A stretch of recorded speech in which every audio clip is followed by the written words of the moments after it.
Diduga akibat korsleting listrik, kebakaran menghanguskan puluhan rumah warga di permukiman padat penduduk di kawasan Tambora, Jakarta.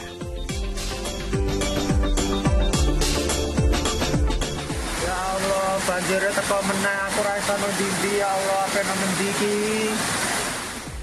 Banjir bandang menerjang Tlogo Putri Kaliurang, Sleman, Yogyakarta hingga membuat panik warga.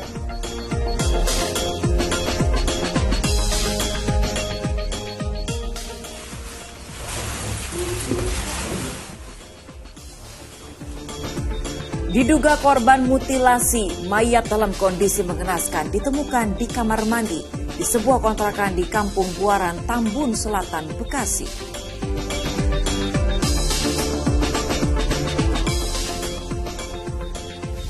Menjelang libur tahun baru, ruas menuju kawasan Puncak dan ruas tol Cikampek terpantau padat.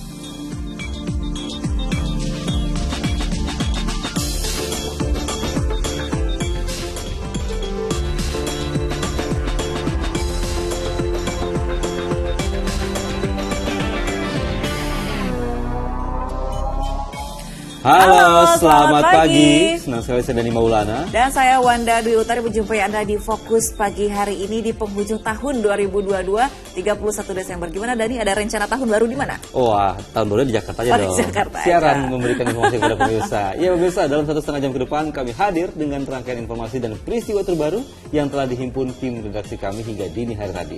Langsung saja kita awali informasi di Fokus Pagi. Pemirsa, kebakaran hebat ini melanda permukiman padat penduduk di kawasan Tambora, Jakarta pada Jumat malam. Ya, diduga api berasal dari korsleting listrik.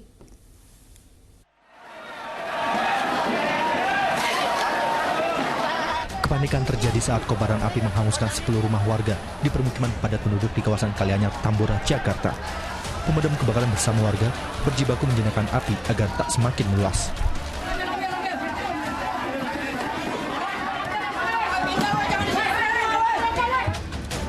Sebagian warga sibuk mengevakuasi barang pribadi mereka ke tempat yang lebih aman. Belum diketahui penyebab pasti kebakaran. Diduga api berasal dari korsleting listrik dari salah satu rumah. Belum ada korban luka, belum ada korban nyawa. Alhamdulillah. Udah menyelamatkan diri ya Pak RT sebelum api besar tadi? Ya kurang lebih saya bantu sama warga bareng-bareng, kita berusaha memadamkan api dengan air yang seadanya, sumber air dari rumah, masjid, dan selokan-selokan. Api baru berhasil dipadamkan setelah petugas pemadam kebakaran mengerahkan 17 unit mobil Sudin Pemadam Kebakaran Jakarta Barat ke lokasi. Jayadi melaporkan dari Jakarta.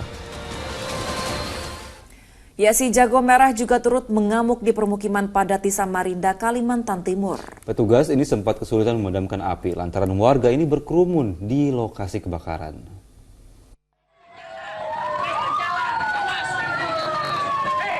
Petugas pemadam kebakaran bersama relawan bergerak cepat menuju lokasi kebakaran yang berada di Jalan Pangeran Antasari, Sungai Kunjang, Samarinda. Lokasi kebakaran yang berada di permukiman padat dan banyaknya bangunan yang terbuat dari kayu membuat petugas berjibaku menjinakkan api agar tak semakin meluas. Kebakaran diketahui saat warga mendengar teriakan anak-anak di lokasi. Saat diperiksa, kepulan asap disertai kobaran api sudah membesar dari salah satu bangunan. Warga pun berusaha menyelamatkan barang berharga mereka.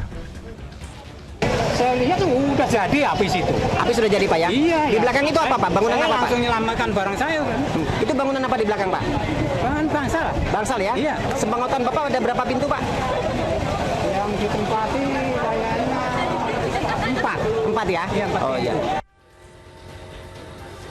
Proses pemadam sempat terkendala lantaran sempitnya akses jalan menuju lokasi dan minimnya sumber air. Kendala yang lain ya jelas ini penonton semakin banyak. Semakin banyak penonton, seharusnya kita bisa leluasa memadamkan, tapi banyak kendala penonton. Api berhasil dipadamkan 1 jam kemudian. Tidak ada korban dalam peristiwa ini. Petugas masih menyelidiki penyebab pasti kebakaran. Amir Hamzah melaporkan dari Samarinda, Kalimantan Timur. Kita beralih ke peristiwa lain, pemirsa. Jaringan pipa air bersih di lereng Gunung Merapi di Sleman, Yogyakarta terputus setelah diterjang banjir bandang. Ya, peristiwa tersebut sempat membuat warga ketakutan. Ya Allah. Ya Allah. Warga khawatir hingga mengandangkan doa saat banjir bandang menerjang Tlogo Putri Kaliurang, Panewon, Pakem, Sleman, Yogyakarta. Aliran air berarus deras dari Bukit pelawangan lereng Gunung Merapi menggerus permukiman di kawasan ini. Hujan deras dan longsor menjadi penyebab peristiwa tersebut. Tak ada korban jiwa dalam bencana pada Kamis sore itu. Namun sejumlah pipa saluran air bersih putus. Akibatnya warga dari 2 desa tak bisa mendapatkan pasokan air bersih. Hujannya deras sekali, terus ada tebing longsor masuk ke kolam ini. Nah, kolam ini sebelumnya longsor itu kan udah penuh air dari Gunung Pelawangan masuk, karena kalau hujan itu ada seperti mata air seperti air terjun 2 itu. Banjir bandang juga berimbas pada kerusakan di sejumlah tempat wisata. Namun para pengunjung tetap berdatangan ke tempat tersebut untuk mengisi liburan. Kan habis terjadi longsor di atas. Takut nggak berwisata di sini? Enggak sih. Ya, kenapa enggak? Karena kayak udah aman sih. Ya, udah aman.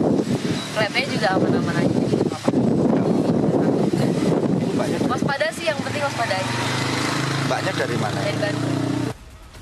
Wahyu Diono melaporkan dari Sleman, Yogyakarta. Pemirsa, tanggul Sungai Ciujung Kabupaten Serang jebol, akibatnya permukiman warga terendam banjir. Ya, banjir juga menyebabkan jalan masuk ke permukiman ini terputus. Air dari Sungai Ciujung meluber ke permukiman warga di Desa Negara, Kecamatan Kibin di Serang karena tanggul sungai jebol pada hari Jumat. Terjangan air dari kali ini juga merusak jalan masuk desa, sehingga tidak bisa dilalui kendaraan roda 2, bahkan kendaraan roda 4. Warga mendesak pemerintah Kabupaten Serang untuk segera memperbaiki tanggul agar permukiman mereka tidak lagi terendam banjir.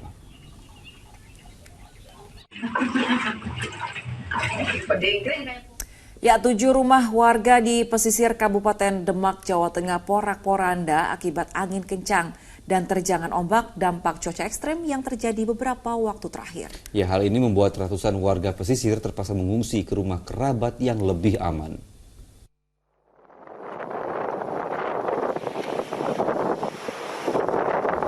Gelombang tinggi yang menerjang wilayah pesisir Kabupaten Demak, Jawa Tengah membuat sebagian warga terpaksa mengungsi ke rumah kerabat mereka.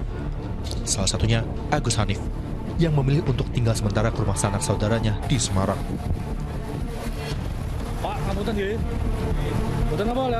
Sedikitnya 7 rumah warga di pesisir porak-poranda akibat terjangan angin kencang dan ombak dampak cuaca ekstrim sepekan terakhir. Menurut Agus, angin kencang dan gelombang laut setinggi 3 hingga 4 meter terjadi mulai dini hari hingga menjelang pagi. Gelombang laut bahkan turut merusak jalan yang menjadi satu-satunya akses warga beraktivitas. Warga pun terpaksa menyewa perahu untuk mengungsi ke tempat yang lebih aman. Kejadian jam berapa, Pak? Jam 1, jam 2. Jam 1, jam 2. Dan jenengan desanya di mana, Pak? Padang Sari. Ini mau kemana, Pak, rencana? Evakuasi atau kemana? Evakuasi ke Kaligawi. Ke Kaligawi. Naik kapal ini, Pak? Iya. Kondisi angin seperti ini, menurut jenengan? Bisa, Pak, ya? Aman, Pak? Selama sepekan terakhir, gelombang tinggi memaksa 246 kepala keluarga dan 560 jiwa terpaksa mengungsi ke rumah sanak saudaranya. Taufan Yuda melaporkan dari Demak, Jawa Tengah. Sementara itu, pemirsa, akibat cuaca ekstrim ini sebagian nelayan di Bekasi, Jawa Barat ini tidak bisa melaut. Ya, selain itu kapal nelayan pencari cumi-cumi kandas hingga akhirnya karam usai menabrak karang di kawasan Kepulauan Seribu, Jakarta Utara. Video amatir merekam detik-detik penyelamatan kapal motor berkah Bahari 4 yang kandas di perairan sebelah timur Pulau Papat, Pulau Seribu, Jakarta Utara hari Jumat kemarin. 8 awak kapal pun meminta pertolongan. Mereka berhasil diselamatkan awak kapal nelayan motor Mulia Jaya yang sedang melintas. Selanjutnya mereka dibawa ke Pulau Papateo. Musibah ini berawal saat nelayan pencari cumi nekat berlayar meski cuaca sedang buruk. Kapal yang berangkat dari dermaga Muara Angke ini sempat 2 kali bersandar karena dihadang gelombang tinggi dan cuaca buruk. Setelah reda, kapal melanjutkan perjalanan. Namun sampai di timur Pulau Papateo, kapal menabrak karang dan mengalami kebocoran hingga kandas sebelum akhirnya karam. Jumlah awak kapal ada 8 orang dalam kondisi selamat, dievakuasi oleh KM Mulia dan dievakuasi ke Pulau Papateo, selanjutnya diserahkan ke Polsek Kepulauan Seribu.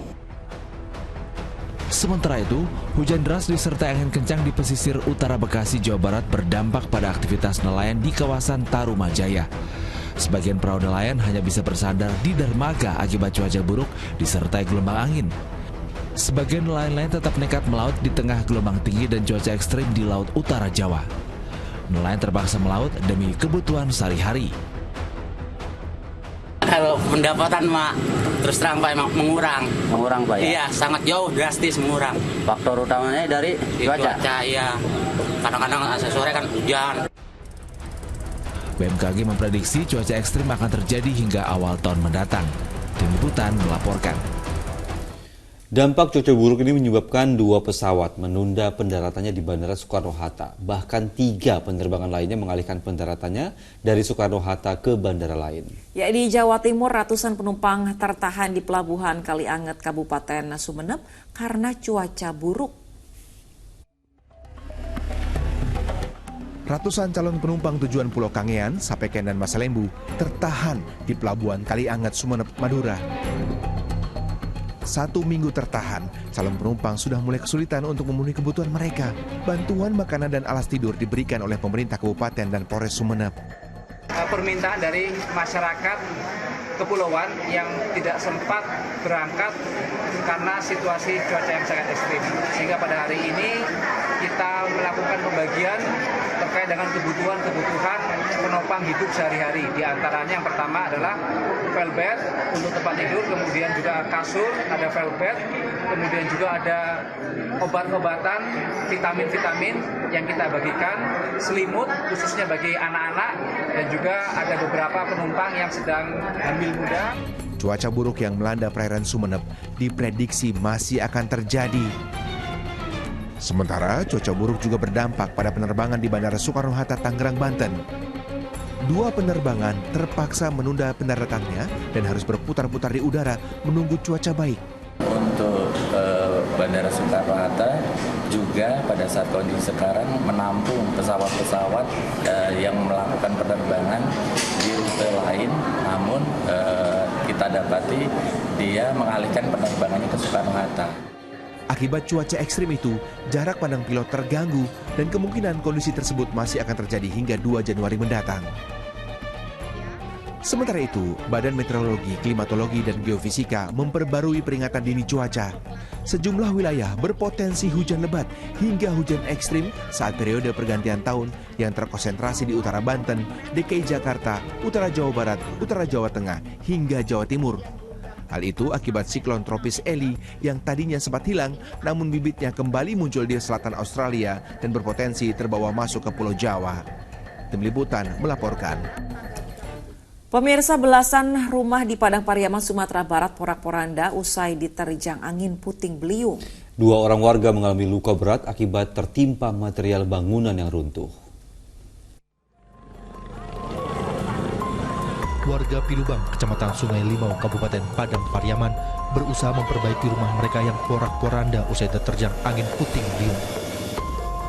Tercatat, 13 rumah warga rusak berat. Bahkan sebagian di antaranya rata dengan tanah. Peristiwa berawal saat hujan deras disertai angin kencang menerjang wilayah ini. Tiba-tiba, angin kencang berubah menjadi angin puting beliung yang seketika menghancurkan rumah warga. Pertama-tama malam ada badai kecil-kecil pertamanya Pak. Setelah itu lampu mati. Terus baru angin kencang, baru terasa puting beliungnya. Anginnya berputar-putar Pak.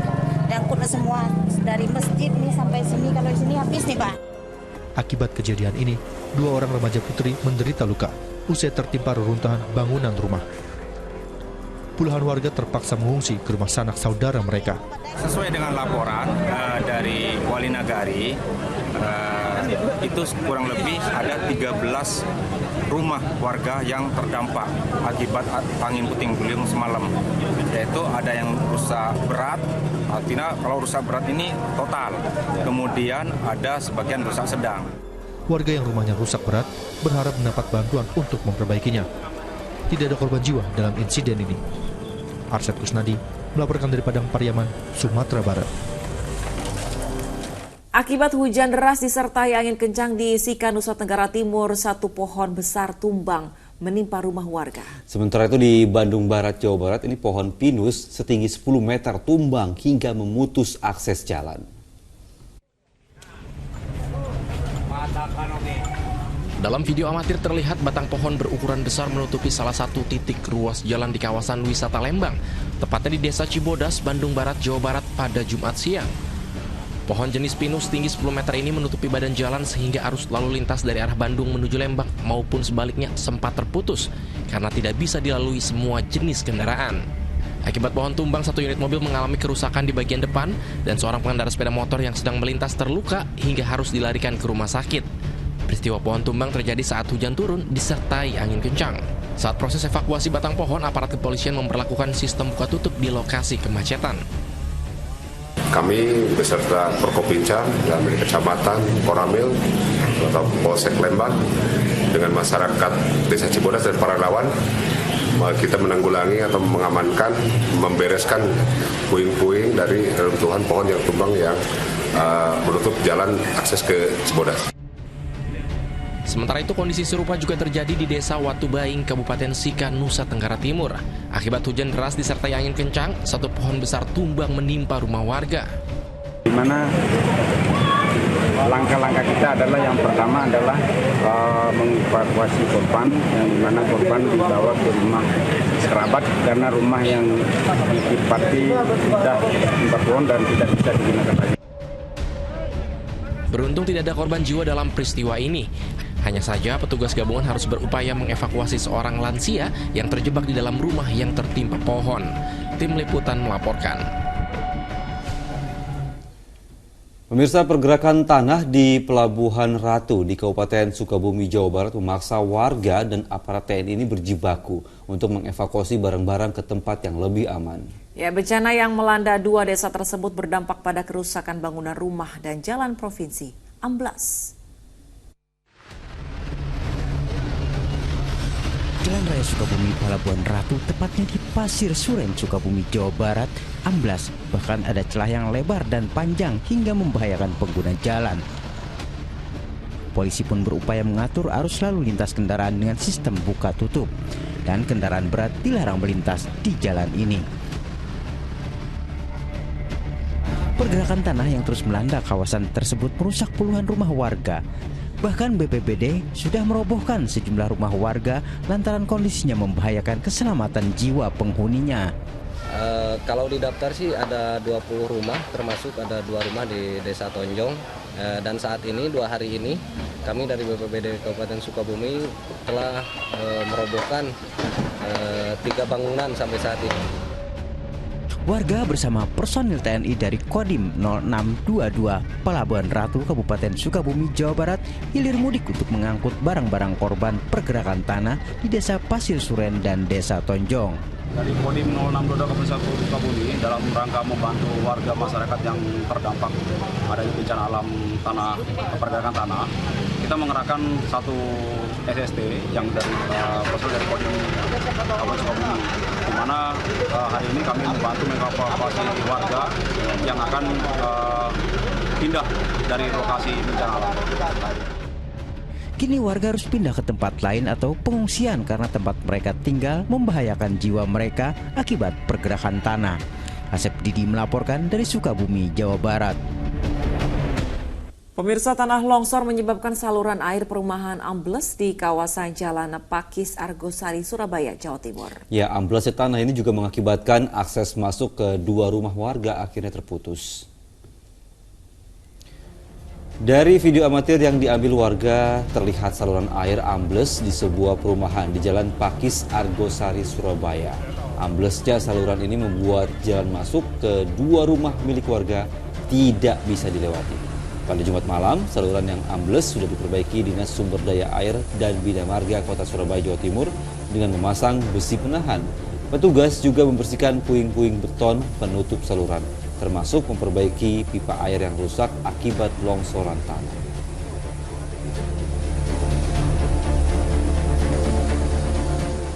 Iya, tapi kedalamannya? Kedalamannya sampai 2 meter sampai 2,5. Arah longsorannya ke dalam gini atau gini? Ke dalam. Ke dalam ya? Ke dalam. Rongga tanah juga hilang habis. posisinya? Enggak, tanah tadi cuma ketumbuhan Pak, ketumbuhan ininya Pak. Atasnya ini ya. Cor-coran ini Pak. Cor-coran ini. Ya, kita beralih ke informasi lain, pemirsa. Ada kabar gembira sekaligus kado akhir tahun bagi masyarakat Indonesia. Pemerintah resmi mencabut kebijakan pembatasan pemberlakuan kegiatan masyarakat atau PPKM di Indonesia yang diterapkan sejak awal tahun 2021. Ya, ini meski tanpa status PPKM, Presiden Joko Widodo tetap meminta warga tetap waspada terhadap risiko COVID-19.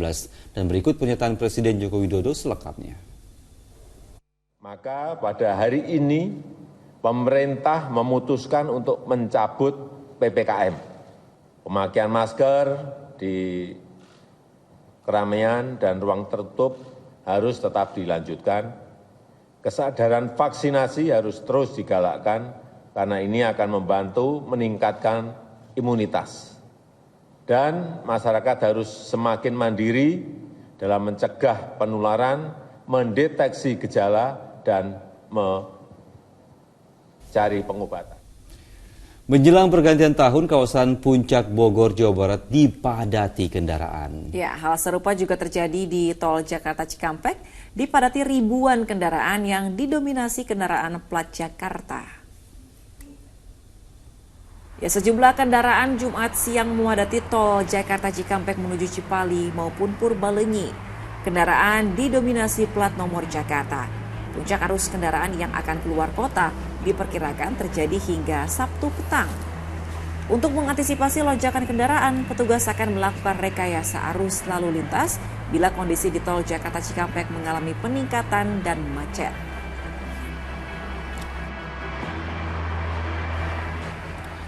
Menjelang pergantian tahun, kawasan Puncak Bogor, Jawa Barat masih menjadi pilihan warga untuk berlibur. Ribuan kendaraan mulai memadati jalur puncak. Menteri Koordinator PMK Muhajir Effendi bersama Menteri Perhubungan Budi Karya Sumadi meninjau area Simpang Gadok yang menjadi jalur perlintasan keluar tol menuju kawasan wisata puncak.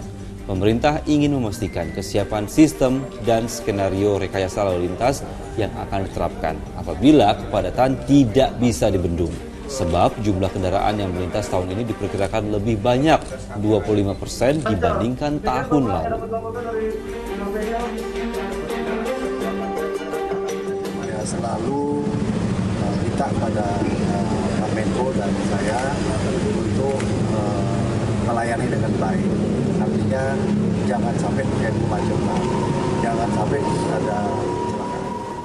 Ya, jelang pergantian tahun, volume calon penumpang kereta di sejumlah stasiun telah mencapai puncaknya. Di stasiun Senen dan juga di stasiun Gambir, Jakarta, jumlah tiket yang terjual mencapai 38.700 lembar.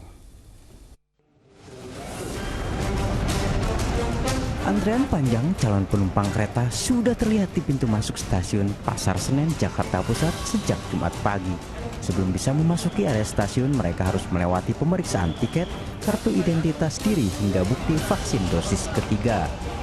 Banyaknya warga Jakarta yang ingin merayakan malam pergantian tahun di luar kota membuat volume calon penumpang mengalami peningkatan yang cukup tajam dan mencapai puncaknya pada hari Jumat. Jumlah tiket yang terjual mencapai 38.700 lembar, baik di stasiun Senen maupun Gambir. Untuk memenuhi kebutuhan masyarakat selama libur Nataru, PT KAI Daop 1 Jakarta juga menyediakan 739.289 tiket untuk keberangkatan. Peningkatan pengguna jasa kembali terjadi yang cukup tinggi di area Daop 1 Jakarta, baik itu di stasiun Gambir dan juga stasiun Pasar Senen. Dan seluruh pengguna jasa yang berangkat dipastikan memenuhi persyaratan yang telah ditetapkan, khususnya persyaratan vaksin. Adapun untuk hari ini sendiri tercatat sekitar 38.700 pengguna jasa yang sudah melakukan pemesanan tiket untuk berangkat, baik itu dari stasiun Gambir dan juga stasiun Pasar Senen.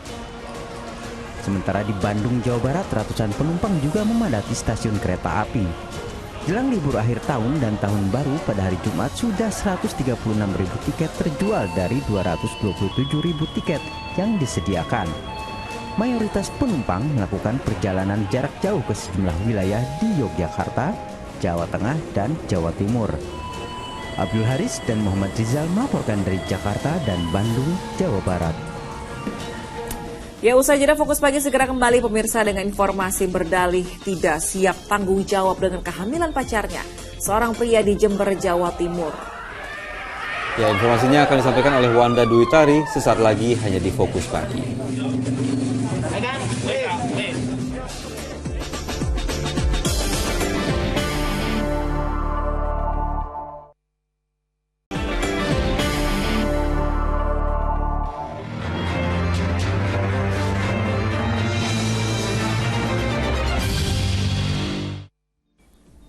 Terima kasih Anda kembali menyaksikan Fokus Pagi bersama saya Wanda Dwi Utari. Pemirsa, sesosok mayat dalam kondisi mengenaskan ditemukan di kamar mandi kontrakan di Kampung Buaran, Tambun Selatan, Kabupaten Bekasi, Jawa Barat. Jasad yang diduga telah dimutilasi itu diduga dibunuh oleh seorang pria yang menyewa kontrakan.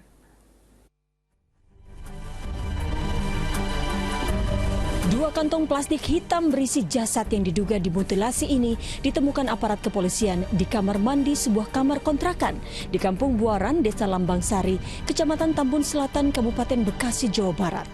Kontrakan tersebut dihuni oleh seorang pria berinisial EL yang diduga sebagai pelaku pembunuhan.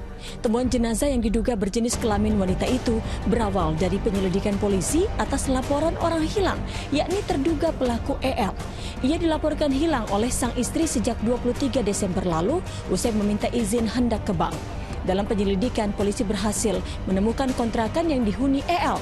Namun saat itu pula aparat yang melakukan penggeledahan menemukan kantong plastik yang diduga mayat wanita dengan kondisi termutilasi dan sudah membusuk.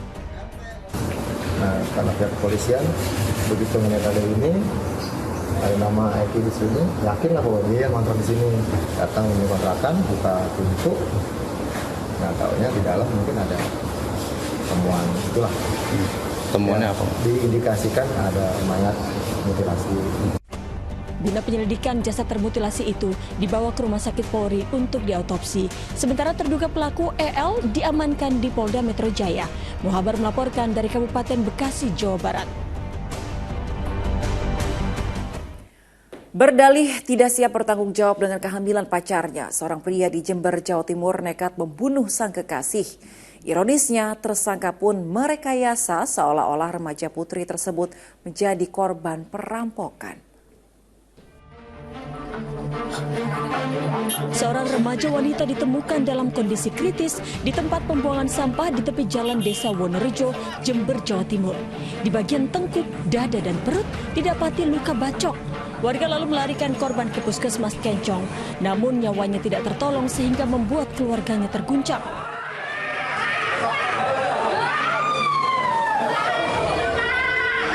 Melihat kondisi dan barang-barang korban yang hilang, termasuk ponsel dan sepeda motornya, sempat diduga siswi kelas 3 SMK itu jadi korban begal. Tadi ada ditemukan seorang perempuan mengalami luka bacok di lehernya. Belakang diperkirakan habis maghrib tadi ditemukan di sampahan dusun Dulangkap. Untuk kendaraan sendiri, Om? Di TKP tidak ditemukan apapun, barang-barang korban tidak ada.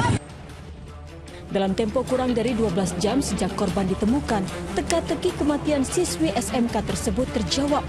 Kekasih korban yang juga tetangganya diduga membunuh lantaran tidak bertanggung jawab atas kehamilan remaja wanita itu.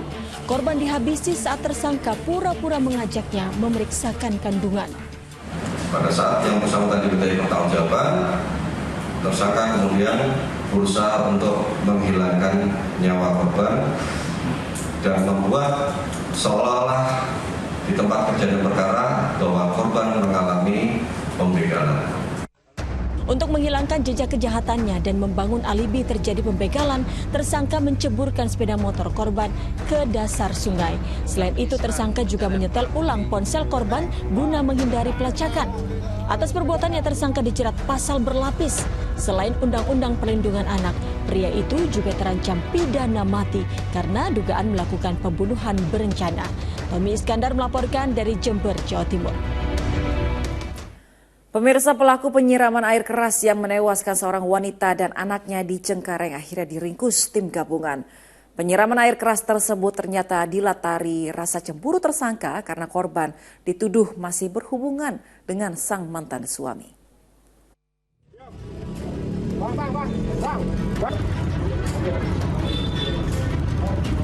Pria bernama Rizal ini tak bisa berkutik saat tim gabungan Polsek Cengkareng dan Polres Jakarta Barat mengamankannya di sebuah gerai ponsel Jumat pagi. Ia diamankan usai aksi penyiraman air keras yang dilakukannya terhadap istri Siri dan putrinya di Gang Angkasa Jalan Kapuk Rawa Gabus, Cengkareng, Jakarta Barat. Guna pemeriksaan, pria yang berprofesi sebagai tukang pijat dan penjual cairan pembersih itu digiring ke Polres Jakarta Barat. Motif penyiraman air keras terhadap istri Sirinya itu dipicu rasa cemburu tersangka terhadap korban yang masih berhubungan dengan sang mantan suami.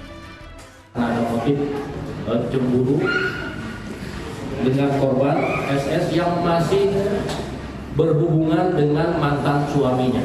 Air keras ini digunakan aja untuk mencampur sebagai bahan pembersih kaca yang memang yang bersangkutan di samping sebagai tukang pijat panggilan juga menjual alat pembersih kaca. Peristiwa penyiraman air keras itu terjadi Senin lalu. Tersangka tega menyiramkan air keras kepada korban dan putrinya yang masih berusia 1 tahun 8 bulan. Meski sempat dilarikan ke rumah sakit, namun nyawa kedua korban tak tertolong. Kini pelaku dijerat pasal berlapis dengan ancaman 15 tahun kurungan penjara. Jayadi melaporkan dari Jakarta. Petugas Polres Metro Tangerang Kota menciduk warga negara asing asal Sri Lanka karena menjadi tersangka pembunuhan terhadap seorang wanita yang jasadnya ditemukan di Kali Cisadane. Tersangka nekat menghabisi nyawa korban karena ingin menguasai harta benda berharga wanita tersebut.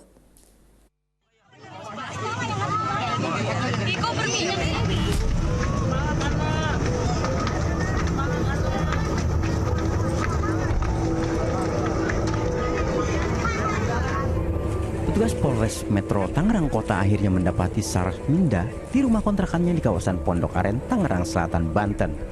Petugas langsung menangkap warga negara Sri Lanka ini berikut barang bukti mobil dan jam tangan.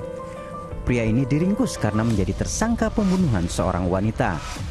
Tersangka nekat menghabisi nyawa korban karena ingin menguasai harta benda korban. Korban tewas mengenaskan akibat jeratan kawat. Usai membuang jasadnya ke Sungai Cisadane, tersangka pergi ke Solo, Jawa Tengah untuk menjual mobil korban. Kini tersangka dan 2 orang penada hasil kejahatan harus mempertanggungjawabkan perbuatannya di hadapan polisi. Tersangka, warga negara Sri Lanka ini juga terancam jeratan pasal berlapis dengan ancaman hukuman mati. Jadi kalau kenal itu sudah ya sejak di Bali. Ini kemarin kurang lebih 2019 ya di Bali. Kemudian sampai dia nyewa rumah korban, ya kan. Kemudian untuk hubungan asmara kita sampai ini masih kita dalami apakah ada atau tidak. Jadi seperti itu. Sebelumnya 14 Desember, penemuan jasad wanita dalam kondisi tangan dan kaki terikat serta terbungkus kain di Sungai Cisadane menggegerkan warga Tangerang, Banten.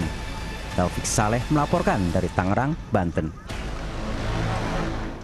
Pemirsa, kawanan perampok bersenjata beraksi di Kuningan, Jawa Barat. Mereka menyatroni sebuah bank dan menyekap penjaga keamanan di bank tersebut.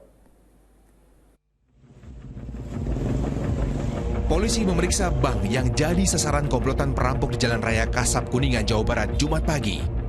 Dalam aksinya, kawanan perampok yang berjumlah 4 orang mengancam dan menyekap satpam bank dengan menggunakan senjata tajam serta benda yang tampilannya mirip pistol.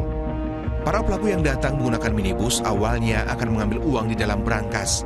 Namun mereka malah membongkar brankas yang berisi arsip-arsip.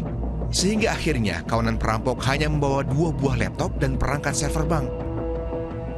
Kita terkait adanya kejadian pencurian dan kekerasan di Bank BRI. Kita langsung melakukan penyelidikan, kita sedang melaksanakan pemeriksaan dan juga anggota di lapangan sedang melakukan penyelidikan. Untuk mengungkap kasus perampokan tersebut, polisi memeriksa sejumlah saksi dan rekaman CCTV di sekitar lokasi kejadian. Agun Gunawan melaporkan dari Kuningan, Jawa Barat. Pemirsa, seorang pemuda di Kabupaten Bandung, Jawa Barat ditemukan tergeletak di lahan kosong dalam kondisi mata tertutup dan tangan terikat lakban. Diduga pria tersebut menjadi korban aksi begal. Video yang tersebar luas di dunia maya ini memperlihatkan saat warga Dayakolot, Kabupaten Bandung menolong seorang pemuda yang diduga menjadi korban aksi begal. Korban yang diketahui bernama Ade Irfan mengaku dicegat saat mengendarai sepeda motor pada malam hari. oleh komplotan begal yang menggunakan mobil mengaku sebagai aparat.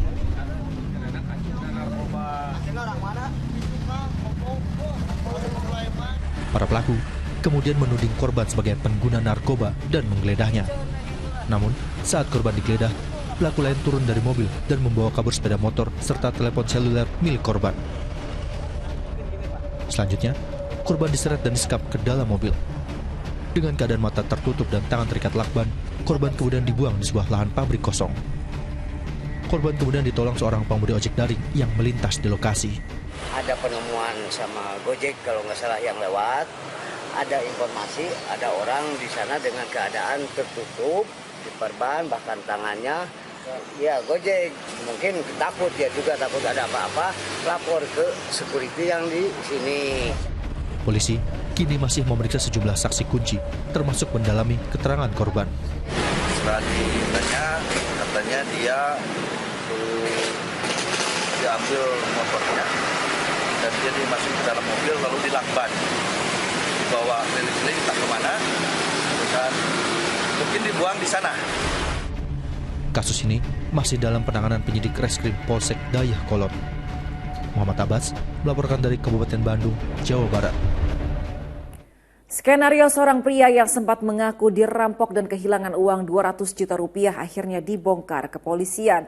Tersangka akhirnya ditangkap dan terungkap jika sudah 3 kali menggelapkan uang perusahaan tempatnya bekerja. Ya inilah uang 169 juta rupiah dalam pecahan Rp1.000 yang diungkap Polres Lampung Selatan dalam kasus penggelapan uang perusahaan makanan ringan dengan tersangka Mansur. Ya, Mansur ditangkap setelah polisi membongkar skenarionya yang berpura-pura menjadi korban perampokan dan kehilangan uang 200 juta rupiah. Saat dibekuk, rupanya uang sebanyak 31 juta rupiah ludes dipakai tersangka untuk berfoya-foya dengan rekannya. Bahkan terungkap dengan cara yang sama, warga Tanjung Karang Timur itu pernah 2 kali menggasak uang perusahaan senilai 140 juta rupiah. Para tersangka dijerat tentang pasal keterangan dan laporan palsu dengan ancaman hukuman 7 tahun penjara. Hasil analisa itu sendiri, penyidik melakukan penyelidikan terhadap yang bersangkutan secara intensif. Alhamdulillah sebelum 1 kali 24 jam itu semua terungkap bahwa apa yang menjadi laporan korban merupakan laporan. Di informasi lainnya, pemirsa, polisi meringkus komplotan bajing loncat yang aksinya meresahkan warga ibu kota. Aksi komplotan tersebut sempat direkam warga ketika tengah menjarah muatan truk di kawasan Koja, Jakarta Utara. Manusia nggak punya.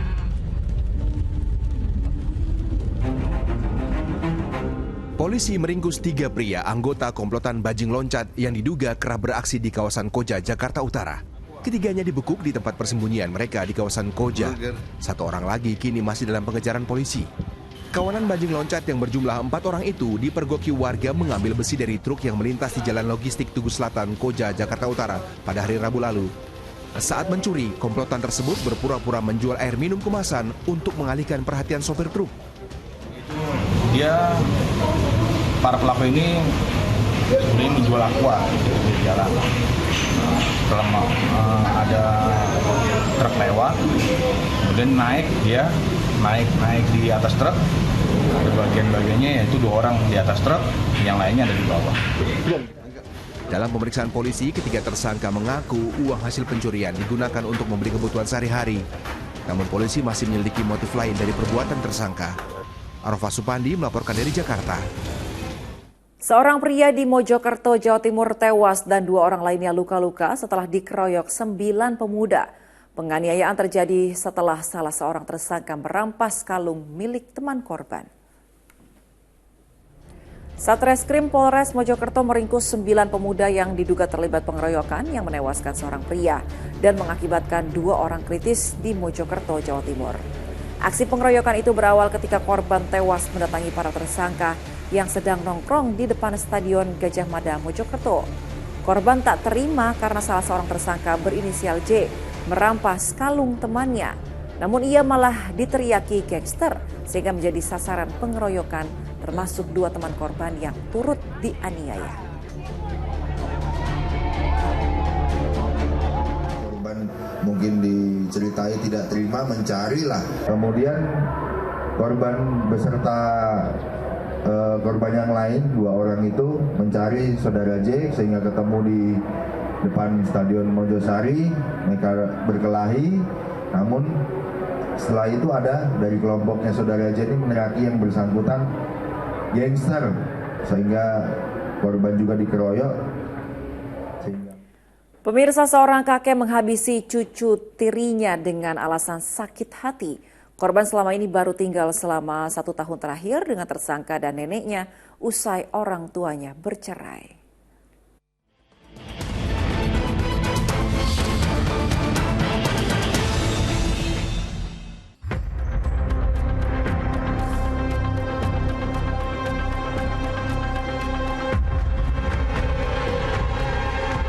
Dalam kondisi kamar berantakan, seorang siswi kelas 1 SMP bersimbah darah di rumahnya Desa Cipicung, Culamega, Kabupaten Tasikmalaya, Jawa Barat.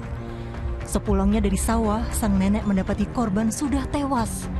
Baru setahun terakhir, remaja berusia 13 tahun itu menetap di rumah kakek tiri dan neneknya setelah orang tua korban bercerai. Polisi yang datang ke lokasi segera membawa korban ke RSUD SMC. Benar saja, remaja itu sengaja dibunuh karena dari pemeriksaan luar ada luka benda tumpul di dahi dan kepala belakang. Sementara itu sambil menunggu hasil otopsi, aparat terus memeriksa sejumlah saksi. Untuk sementara kita masih melakukan hasil pendalaman dan hasil otopsi dari pihak rumah sakit. Insya Allah nanti kalau kita sudah mendapatkan hasil otopsinya kita akan lebih jelas itu penyebab dari kematiannya. Hampir 1 bulan lamanya, polisi akhirnya menetapkan kakek tiri korban sebagai tersangka. Dari hasil penyidikan, insiden itu bermula saat korban yang sedang berada di rumah seorang diri mendengar suara jendela kamar berbunyi. Ia lalu memanggil neneknya. Namun ia malah mendengar suara tapak kaki yang sedang berlari. Mengira orang tersebut adalah kakek tirinya seperti ciri-ciri yang dilihat. Remaja perempuan itu lalu bercerita tentang kejadian yang dialami keluarga. Namun ternyata tuduhan itu membuat sang kakek tiri sakit hati. Tersangka yang berusia 71 tahun tersebut berdalih kesal atas tuduhan cabul dari korban. Niatnya pun muncul untuk membunuh sang cucu. Ia lalu mendatangi korban yang sedang makan siang sendirian di rumah lantaran nenek korban alias istri tersangka sedang berada di sawah. Menggunakan golok dan batu, korban dihabisi tersangka. Dari keterangan dan masih kita lakukan pendalaman bahwa yang bersangkutan sakit hati terhadap cucu tirinya tersebut, yang mana pernah ada kejadian bahwa korban ini pernah menuduh yang bersangkutan ataupun tersangka masuk menyelinap masuk ke rumah yang mana di situ ada korban sendirian. Kini pria lanjut usia yang semestinya menikmati masa tuanya itu harus menghabiskan sisa hidupnya dengan hukuman 15 tahun penjara. Tim Liputan melaporkan.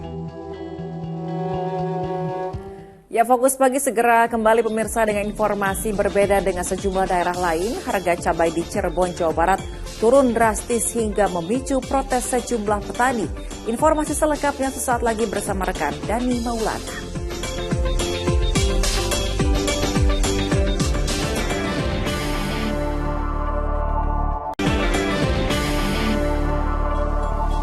Anda kembali menyaksikan Fokus Pagi bersama saya Dani Maulana. Pemirsa, sesosok mayat lelaki penuh luka tusukan pada Sabtu dini hari ditemukan tergeletak di depan rumah sakit di kawasan Cempaka Putih, Jakarta Pusat. Diduga korban yang masih remaja itu tewas dibunuh. Penemuan jasad seorang remaja di Jalan Suprapto, Cempaka Putih, Jakarta Pusat mengejutkan warga sekitar. Petugas Polsek Cempaka Putih dan Polres Jakarta Pusat yang tiba di tempat kejadian langsung melakukan olah TKP. Polisi menemukan sejumlah luka tusukan senjata tajam pada tubuh korban. Petugas juga mengamankan gawai korban, tapi identitas korban tidak dikenali. Sebelumnya warga sempat melihat 2 orang pria bersepeda motor meletakkan tubuh korban di depan rumah sakit. Ini kan dari driver Grab ya, dari driver Grab itu dia ngelihat korban ini goncengan bertiga, udah pelukan sama yang depan. Nah, Tiba-tiba dia berhenti di depan gang mau rumah sakit ke arah Islam atau rumah sakit Yasri ya. Terus berhenti di situ, ada ibu-ibu, mungkin dia ragu, akhirnya dibawalah ke. Pemirsa, kebakaran melanda gudang penyimpanan kabel di Tangerang, Banten. Akibat peristiwa itu, barang-barang di dalam gudang hangus terbakar hingga pemiliknya merugi miliaran rupiah.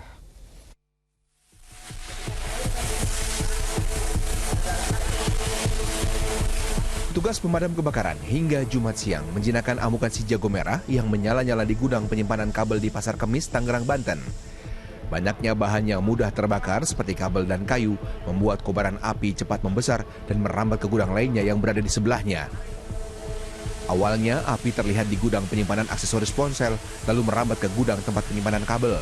Polisi menerjunkan tim Inavis untuk mengungkap penyebab kebakaran tersebut. Gudang elektro HP yang merambat ke gudang PT JJ Lab, yaitu gudang kabel. Untuk sementara untuk gudang produksi khusus mesinnya masih kita handle supaya tidak terjadi perlambatan. Untuk penyebab kebakarannya kita belum dapat ketahui karena memang di sini juga masih ada tim dari pihak kepolisian Inavis. Tidak ada korban jiwa maupun luka dalam peristiwa itu, namun api baru dapat dipadamkan 6 jam kemudian. Kerugian akibat kebakaran ditaksir mencapai miliaran rupiah. Syabudin Atar melaporkan dari Kabupaten Tangerang, Banten. Kita ke informasi lain, diduga mencari makanan, seekor monyet masuk ke rumah warga di BTN Bulumas di Kabupaten Pindrang, Sulawesi Selatan. Primata itu bahkan masuk ke dalam kamar dan mengacak-acak sejumlah pakaian di atas tempat tidur.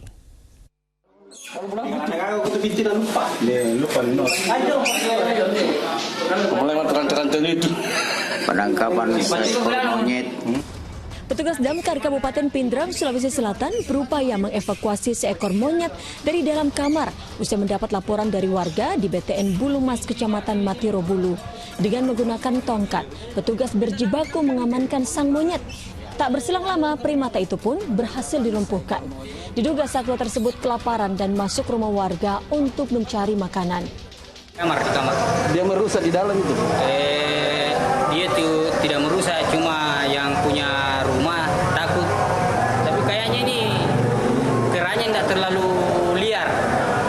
Karena waktu kita tangkap itu dia tidak terlalu melawan.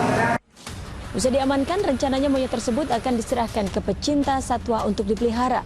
Sebab jika dilepas liarkan, dikhawatirkan akan mengganggu masyarakat. Suardi Gatang melaporkan dari Pindrang, Sulawesi Selatan. Pemirsa, kita beralih ke informasi lain. Jika harga cabai di sejumlah daerah naik, hal berbeda terjadi di Kabupaten Cirebon, Jawa Barat. Harga cabai justru turun drastis hingga Rp10.000 per kilogram. Petani cabai di Desa Bayalangu di Kabupaten Cirebon, Jawa Barat membuang cabai hasil panen ke jalan desa. Aksi protes dilakukan setelah harga cabai anjlok meski hasil panen melimpah. Saat ini harga cabai dari petani hanya dihargai Rp10.000 setiap 1 kilogram. Padahal normalnya harga cabai merah dibanderol Rp25.000 hingga Rp40.000 per kilogram. Petani berharap pemerintah turun tangan menstabilkan harga jual minimal dari lahan. Harganya jatuh. Berapa? Ya kalau normal sih memang sampai 20-25, atau sampai 30-40. Tuh, sekarang normal tuh. Ini sekarang jatuh cuman 10.000. Biasanya biayanya udah besar. Udah gede. Iya. Rugi gede-gedean, Pak. Rugi gede-gedean nih orang petani nih, Pak.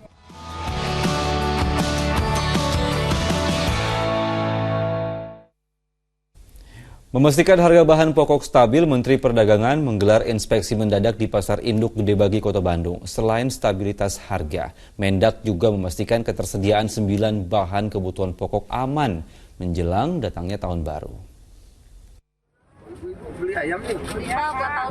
Menteri Perdagangan Zulkifli Hasan berdialog langsung dengan pedagang saat memantau stabilitas harga di Pasar Induk Gedebagi, Kota Bandung, Jumat pagi.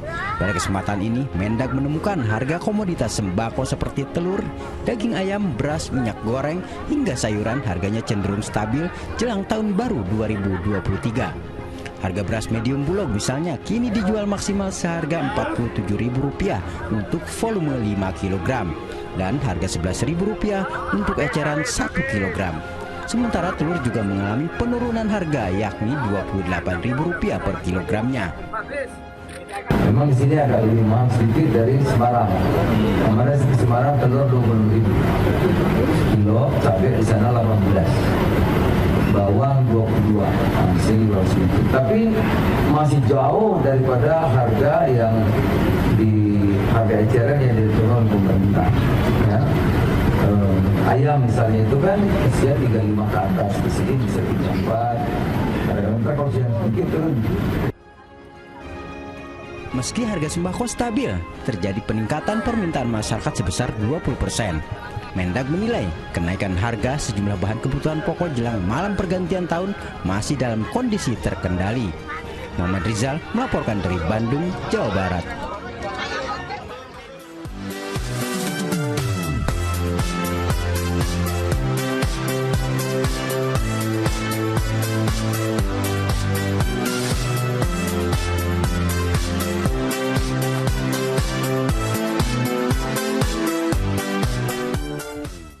Pemirsa, Gubernur Jawa Barat Ridwan Kamil meresmikan Masjid Raya Al-Jabar yang berada di kawasan Cimincrang, Kota Bandung. Masjid seluas 25 hektar ini dapat menampung 50.000 jemaah untuk beribadah. Masjid Raya Al-Jabar yang terletak di kawasan Cimincrang, Kecamatan Gedebage, Kota Bandung, pada Jumat siang resmi dibuka untuk umum oleh Gubernur Jawa Barat Ridwan Kamil. Masjid dengan luas 25 hektar ini dikelilingi oleh danau retensi, sehingga membuat masjid ini seolah terlihat mengapung di atas air. Acara peresmian ini dihadiri oleh beberapa tokoh pemerintah hingga tokoh agama. Selain itu, masyarakat dari berbagai daerah di Jawa Barat juga berbondong-bondong hadir di peresmian masjid megah tersebut. Nampak masyarakat yang datang antusias untuk mencoba beribadah di dalam Masjid Al-Jabar. Kesannya itu gimana? Sebenarnya nggak expect ya akan segede ini gitu. Kalau lihat di TV kan kecil ya, maksudnya nggak segede ini. Pas lihat aslinya ternyata gede banget, mewah juga. Elegan ya, elegan. Menurut Gubernur Jawa Barat, Masjid Al-Jabar diklaim menjadi masjid paling lengkap di Indonesia dikarenakan mempunyai banyak fasilitas baik di dalam maupun area luar masjid. Di atasnya ada fasilitas untuk ibadah, di bawahnya ada fasilitas untuk museum, galeri tentang Rasulullah, tentang keislaman di Nusantara dan Jawa Barat secara digital.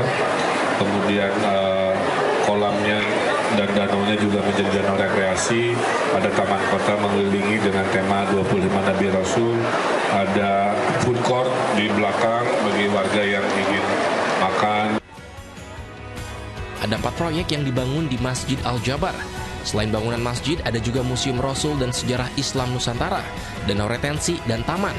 Namun untuk museum baru akan dibuka pada Februari 2023 karena pembangunannya belum tuntas dan membutuhkan waktu untuk memakai teknologi digital.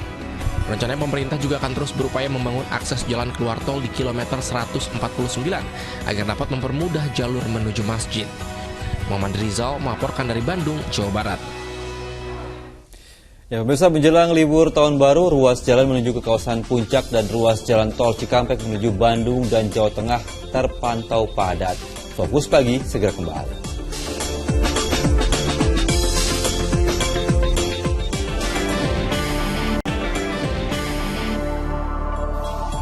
Terima kasih Anda kembali menyaksikan Fokus Pagi bersama saya Wanda Dwi Utari. Dan saya Dani Maulana.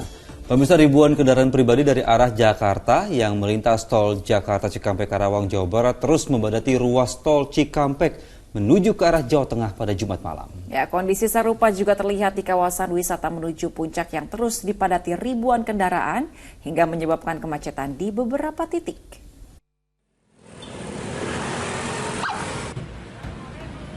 Macet kendaraan dari kawasan Jabotabek menuju Puncak kembali terlihat selepas Jumat malam. Ribuan kendaraan terus mendatangi jalur kawasan wisata Puncak Bogor, Jawa Barat. Di Simpang Gadok, ratusan kendaraan mengular hingga sempat terhenti beberapa saat. Meski demikian, sesekali para pengguna jalan bisa melaju dengan kecepatan rata-rata 5 km per jam. Dari data yang diterima dari pihak Jasa Marga, keluar tol Ciawi sudah hampir 25.000 kendaraan yang memasuki kawasan puncak. Sejumlah langkah dilakukan petugas untuk mengurai kemacetan. Kita akan melakukan pengalihan arus selama 12 jam. Ya, jadi tanggal 31 jam 6 sore sampai tanggal 1 jam 6 pagi. Kendaraan roda 4 pada jam tersebut tidak dapat masuk kawasan puncak. Silakan pada masyarakat atau para pelaku perjalanan dapat mengatur waktu perjalanan agar menghindari jam tersebut. Ribuan kendaraan pribadi dari arah Jakarta juga terpantau melintas tol Jakarta Cikampek, Karawang, Jawa Barat. Kendaraan memadati 2 ruas tol Cipali, Jawa Tengah, serta tol Purbalenyi, Bandung.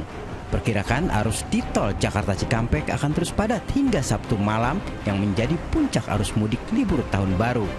Petugas sudah menyiapkan pengamanan baik di jalan tol maupun di tempat-tempat wisata yang akan dikunjungi masyarakat. Samsun Nursam melaporkan dari Karawang, Jawa Barat. Ya, pemirsa, menjelang malam pergantian tahun, gerbang tol Paster Bandung, Jawa Barat terpantau lengang. Dan untuk mengetahui situasi terkini, kami sudah terhubung dengan Mehdi Hairi dan juru kamera Ahmad Teguh. Halo, selamat pagi Mehdi, silakan laporannya. Dani, Wandi, dan juga pemirsa, saat ini arus lalu lintas di gerbang tol pintu Paster ini masih terpantau lengang. Masih belum terjadi peningkatan volume kendaraan dan juga tidak terjadi kepadatan. Ini diperkirakan para wisatawan yang berasal dari luar kota ini sudah tinggal dan juga sudah menetap di Bandung sejak beberapa hari yang lalu baik di hotel maupun penginapan. Karena meskipun gerbang tol Paster ini terlihat lengang, kondisi di objek wisata lain seperti halnya di objek wisata Lembang ini terpantau padat dan masih menjadi spot favorit dari masyarakat dari luar kota maupun dari masyarakat dari kota Bandung. Objek wisata Lembang ini bahkan kepadatannya terjadi dari arah kota Bandung menuju ke arah kota Jakarta sepanjang 2 km di Jalan Setiabudi. Dani dan juga pemirsa, tentunya selain objek wisata Lembang yang mengalami kepadatan, sejumlah objek wisata lain yang ada di kota Bandung. Seperti halnya di Jalan Asia Afrika ini juga mengalami kepadatan pada malam hari tadi. Selain di tempat tersebut, ada juga objek wisata lainnya. Seperti halnya tentunya adalah Wastu Kencana dan juga Jalan Riau yang menjadi salah satu pusat kuliner dan juga pusat perbelanjaan di kota Bandung. Dani dan juga pemirsa, tentunya selain objek wisata tersebut, kemarin juga sempat terjadi kepadatan di ruas-ruas jalan lain. Seperti halnya di Jalan Gede Bage dan juga di jalan-jalan lainnya.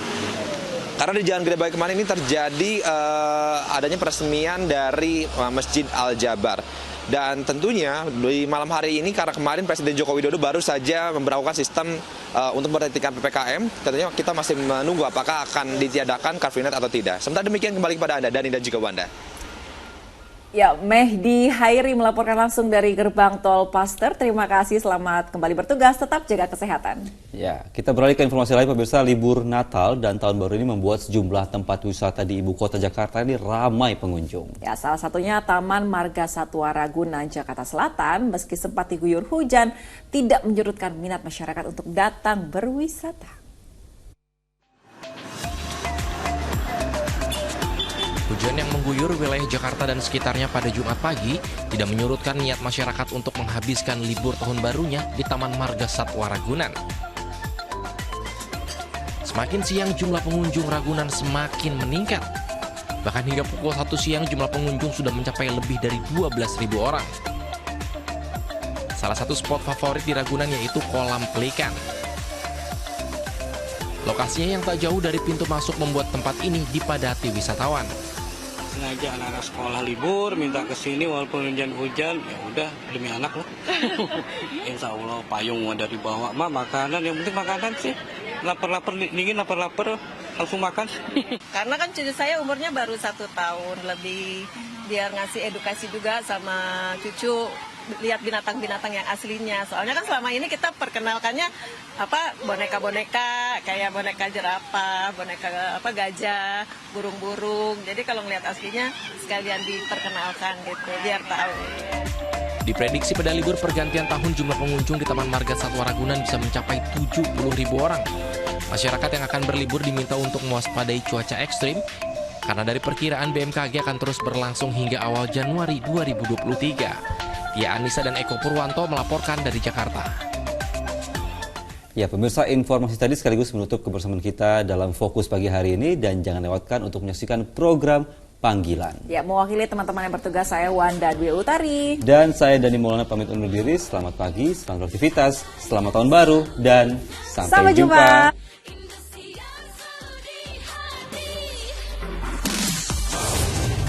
Saya Erick Thohir, Menteri BUMN Republik Indonesia, mengucapkan selamat ulang tahun ke-28 untuk Indosiar. Semoga senantiasa berperan sebagai media profesional yang konsisten mengangkat nilai-nilai kebaikan dan kebenaran, serta menayangkan program-program berkualitas yang memperkuat persatuan bangsa Indonesia. Indosiar luar biasa dan semakin dicintai pemirsa.